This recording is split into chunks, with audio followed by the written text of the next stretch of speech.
Hello everyone, good morning. Sandita's ডায়েরিতে নতুন একটা রেসিপিতে তোমাদের সবাইকে খুব স্বাগত। কেমন আছো তোমরা সবাই?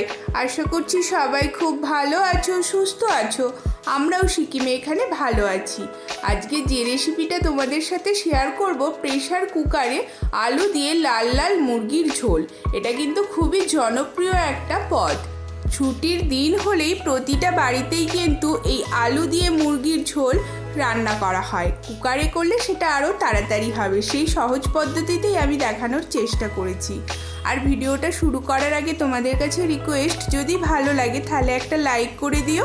আর যদি আমার চ্যানেলে নতুন বন্ধু হও তাহলে সাবস্ক্রাইব করে পাশে থাকার অনুরোধ রইল। চিকেনের এই প্রিপারেশনটা বানানোর জন্য যে জিনিসগুলো নিচ্ছি, 1 টিস্পুন গোটা জিরে, 2টো গোটা এলাচ, 2টো শুকনো লঙ্কা, একটা তেজপাতা আর একটা দারুচিনি, 2টো বড় সাইজের পেঁয়াজ কুচি করে কেটে নেওয়া, 4 থেকে 5টা কাঁচা লঙ্কা আর ঘি অল্প, 10টা রসুন, 1 টুকরো আদা আর একটা গোটা টমেটো নিয়েছি কুচি করে কেটে। আর আলু নিয়েছি 6 থেকে 7টা, প্রত্যেকটা আলুকেই মাঝখান থেকে কেটে নিয়েছি। চিকেনটা বানানোর জন্য এখানে 300 গ্রাম উইথ বোন চিকেন নিয়েছি, 1 চামচ হলুদ গুঁড়ো, 1 চামচ লঙ্কার গুঁড়ো, 1 চামচ লবণ আর 1 চামচ সর্ষের তেল দিয়ে ম্যারিনেট করে রেখে অন্য পাশে কড়াইয়ের মধ্যে তেল গরম করে ওই কেটে রাখা আলুগুলো দিয়ে ভেজে নিতে হবে এইরকম লাল লাল করে। এই রকম দু সাইডটা হালকা লাল লাল ভাজা হয়ে গেলে একটা পাত্রের মধ্যে আমরা এটাকে তুলে রাখবো। কড়াইয়ের মধ্যে এবার দেবো গোটা তেজপাতা, গোটা জিরে, শুকনো লঙ্কা গোটা একটা আর 2টো পেঁয়াজ যে কুচি করে কেটে রেখেছিলাম সেটা। হালকা নাড়াচাড়া করতে হবে এই জিনিসটা যতক্ষণ না ব্রাউনিশ হচ্ছে পেঁয়াজগুলো। এরপরে দেবো কিন্তু চিড়ে রেখেছিলাম যে কাঁচা লঙ্কাগুলো, এখানে 4 থেকে 5টা কাঁচা লঙ্কা আমি দিয়েছি। যে যেই রকম ঝাল খাও সেই রকম দেবে। পেঁয়াজটা আমাদের ব্রাউনিশ হয়ে গেছে। এরপরে গ্রেট করে রাখা আদা রসুনটা এর মধ্যে দিয়ে হালকা নাড়াচাড়া করতে হবে।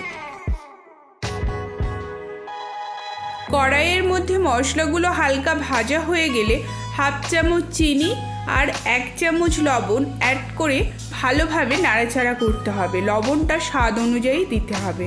সম্পূর্ণভাবে নাড়াচাড়া করে নেওয়ার পর ম্যারিনেট করে রেখেছিলাম যে চিকেনটা, এইবার ওর মধ্যে দিয়ে খুব ভালোভাবে ওই পেঁয়াজ রসুনের সাথে মিশিয়ে কিন্তু নাড়াচাড়া করতে হবে। মশলার সাথে চিকেনটা খুব ভালোভাবে নাড়াচাড়া করে নেওয়ার পর এর মধ্যে আমরা যে গুঁড়ো মশলাগুলো অ্যাড করব সেগুলো এক এক করে দিয়ে দেবো। 1 টিস্পুন ধনে গুঁড়ো, 1/2 চামচ হলুদ গুঁড়ো, 1 চামচ চিকেন মশলা, 1 টিস্পুন জিরে গুঁড়ো।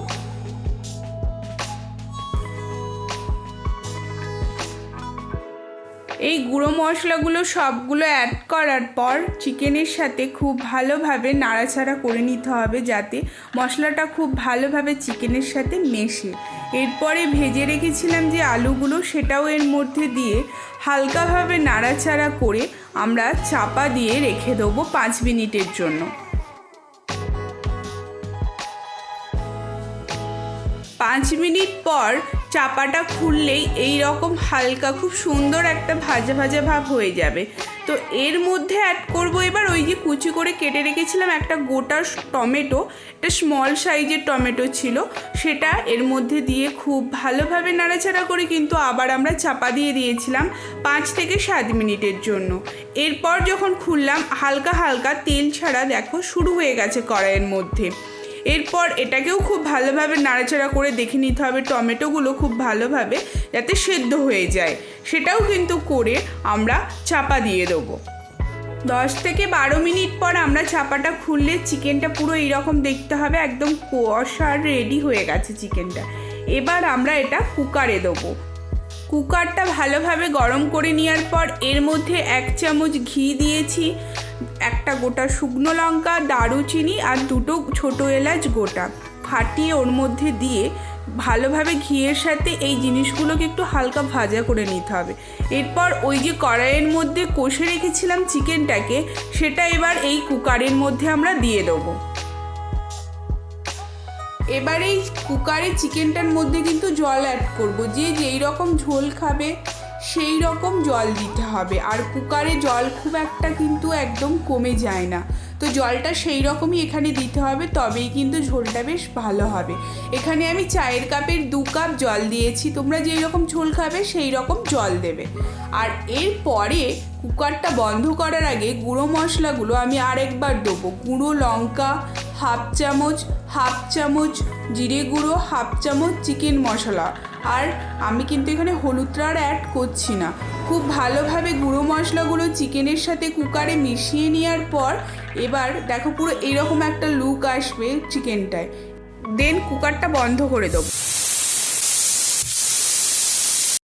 কুকারে এখানে আমি 3টে সিটি দিয়েছি। যারা সমতলে থাকো তারা আই থিঙ্ক 1টা থেকে 2টো সিটি দিলেই হয়ে যাবে, যেহেতু আমি সিকিম থেকে বানাচ্ছি সেক্ষেত্রে আমি এখানে 3টে সিটি দিলাম। এরপর 10 থেকে 15 মিনিট রেখে দিয়েছিলাম। স্টিমটা বেরিয়ে গেলে যখন খুললাম দেখতে পাচ্ছ লাল লাল চিকেনের ঝোল পুরো রেডি, আর দেখতে কত সুন্দর হয়েছে, আর খেতেও দারুণ টেস্টি হয়েছিল। লাল মুরগির ঝোল আলু দিয়ে রেডি করতে খুব কিন্তু অল্প সময়ও লেগেছিল। যদি তোমাদের এই ভিডিওটা একটু হেল্পফুল হয় তাহলে বন্ধুদের সাথে শেয়ার করে দিও। সবাই ভালো থেকো, সুস্থ থেকো, টাটা।